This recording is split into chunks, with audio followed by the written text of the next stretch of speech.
This is a screen capture of advertisements in the 40s, 50s. And I must say, advertisers are not quite as stupid anymore. They relied on a sort of passivity in people's minds not to be questioning anything that is in a newspaper or that shows up on radio or TV. And it was very obvious. I'm going to roll this slowly. I'm going to just comment in the background. I'm going to roll this. And what I found really humorous in this is that in some ways it hasn't really changed very much, because there is still advertisers and PR firms who are not as stupid anymore, still rely on that we run with the herd. It's kind of like a herd mentality that if the neighbor does it, or your best friend does it, or somebody that you see on TV does it, you want to do it too, and you wear the latest clothes and that are the ugliest things that you could possibly imagine, but they're called whatever, Louis Vuitton, or no, he's not a clothes guy, or the Gap or something like that. But my commentary has been focused on art, culture, and how it relates to the tragedy that we're facing, the biggest epic event to occur in human history, which is called Fukushima. And I tie this in to this kind of stuff. I see this as a setup for us to be complicit with, so that if we're being inundated with advertisements and public relation firms who are hired by the criminal syndicates that run the show, especially the nuclear criminal syndicate, we are essentially set up to comply with what you see here. Now, our rational mind says this makes no sense. Asthma cigarettes make no sense, right? It doesn't make any sense. But the point isn't asthma cigarettes. The point is to make us run with the herd.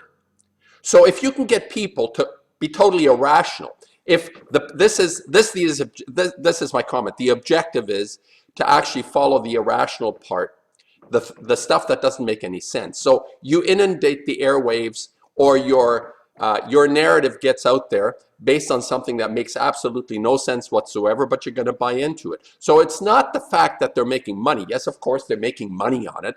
But ultimately, if we're facing an event that could potentially destroy all life on this planet, in my mind, what it suggests that we are facing is not just some sort of stupid guy making stupid comments and advertisements, but it's by design. It's what I consider to be an extermination, to follow the irrational part of us, to say that the irrational is rational.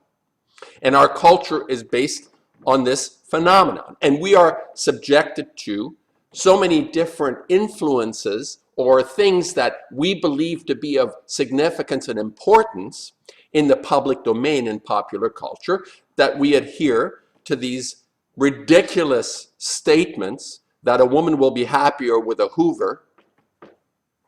I mean, if that's what your partner is interested in, I mean, I really can't say very much about this. You have to figure out how a culture has it has lost its moral compass. That's what has occurred, and it's by design.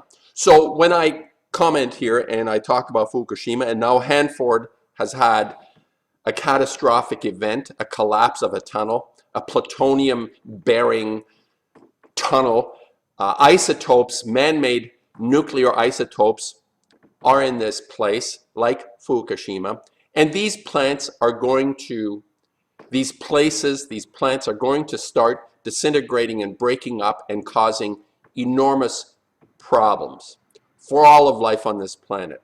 And my commentary, the context I'm attempting to create here, is to fall back on the idea that this is a setup through what we understand to be culture, what I call the culture of death.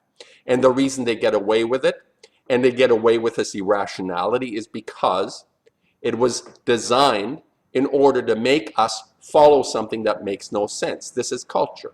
Culture is primarily, I would say 90% or more, activities, propositions, art that has no relevance or makes no sense to us, but we follow it anyway. We go to a museum and see some stuff on the wall or lying on the floor, and we scratch our heads and we walk away.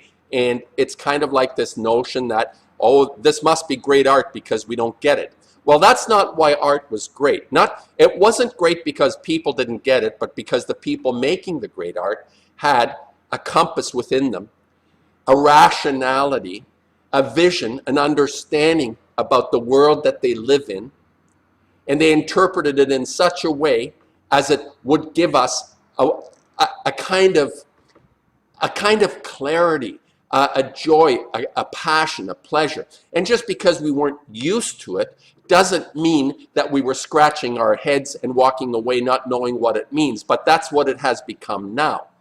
Art now is basically a big, huge head scratcher unless it's a teary dog. It's some sort of weird decoration. So my thought on this, and I was reflecting on this, and I'm going to wrap it up here, that the idea that there hasn't been an art movement, which is also part of this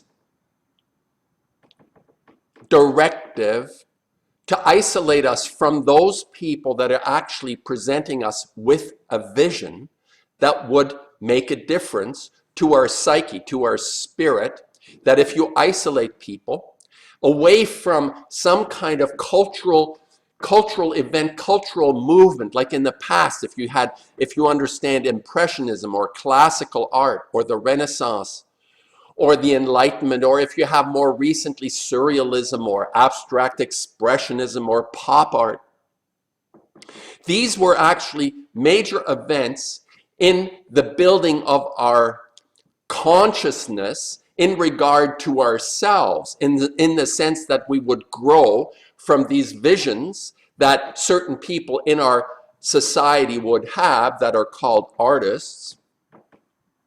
And it wasn't advertisements like this that are trying to take advantage of people like what you just saw was like a Rockwell, Norman Rockwell, who actually in many ways I like Norm Rockwell. Look at this cellophane, a baby in the cellophane. That they're taking advantage of people of vision and brilliance and using their skills in order to propagate their despicable narrative, their lack of moral compass is propagated through the work. But anyway, my point about the art movement that has not happened over the last 40-some years since pop art,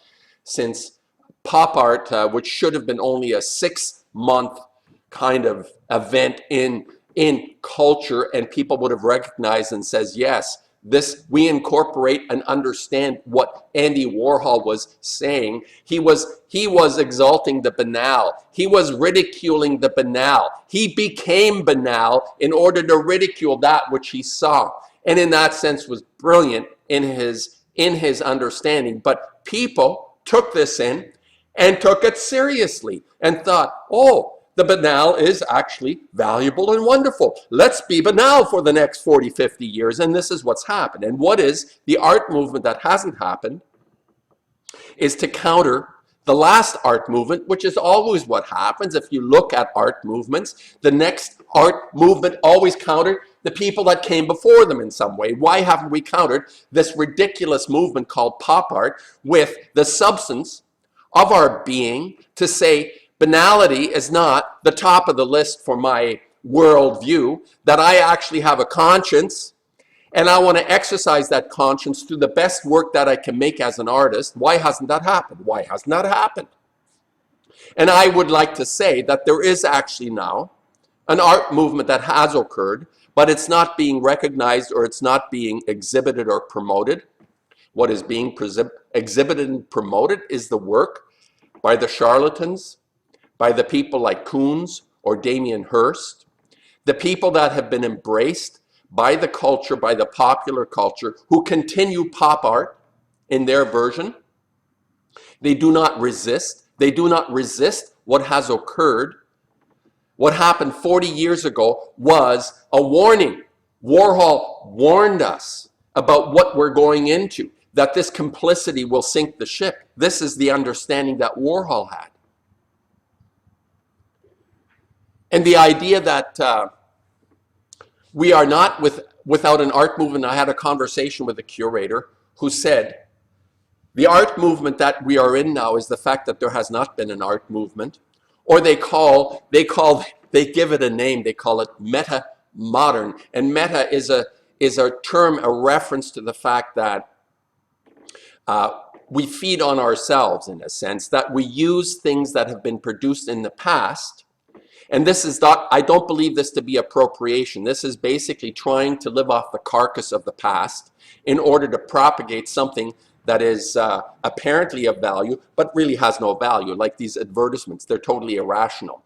But I'd like to end off by saying that, in fact, there has been an art movement that started probably before I became aware of it, or has been going on. I mean, there has been an underbelly of a movement. It has not been concise in the way that people that are producing the work in this art movement, in this cultural movement, have been able to join with each other like we used to in the past. Artists would get together and kick the shit out of each other and argue and whatever in order to propagate their vision that they were somehow unified in. And the people that are producing the work in this new movement, which I believe, I'm not going to, well, I call it the age of fission. And it's the art promoted or the art produced in this age, people who understand that we live in the age of fission and are artists producing work based on that concept are within the scope of what I understand to be the new art movement that we're in. And what is connected to that art movement is to exercise not only the brilliance in terms of you being a technician as an artist, but it actually requires us to dig deep into what I call conscience, to do the right thing and connect that to the work that we produce. And it is being produced. And this, people, is a huge movement of unrecognized artists that are out there. Huge in the sense that it is epic, like what has occurred with Fukushima. It is epic. It is epic. I'm just going to stop it here on the cellophane advert. This is absolutely brutal. And this signifies to me that we can look at this and laugh, but it's still exactly the same thing. It is just creating a kind of consent. What Marshall McLuhan, I think, said was manufacturing consent through bludgeoning us with the irrationality that we comply. And we are part now, artists like myself and a few others are actually creating a movement in art that has not been organized under the umbrella of museums because they refuse to show the work in the age of fission, the work that addresses this epic age. But it is happening, and I know for a fact that there are people aware, maybe not aware of each other, but aware of this movement having started. And I can't really give a date to this. It probably did start shortly after pop art or even during pop art. Even Pollock said he drew attention to the fact that what he called the nuclear age will be our downfall. Pollock understood this and produced the work. And I think Pollock, for lack of any other recognizable artist, I would actually suggest that Pollock was one of the premier artists in this movement that began probably in the 50s, post Nagasaki, Hiroshima. And I think this has been dormant until, for me anyway, until Fukushima blew up. And I think this, anyway, I'll leave it at this. And I just want to say to people that this movement has begun. And it's just a question of how diligent and how persistent the artists in their vision, in their clarity, in their determination will be in order to push this into the public domain, which is kicking and screaming to ignore. They'd rather embrace the baby in the cellophane.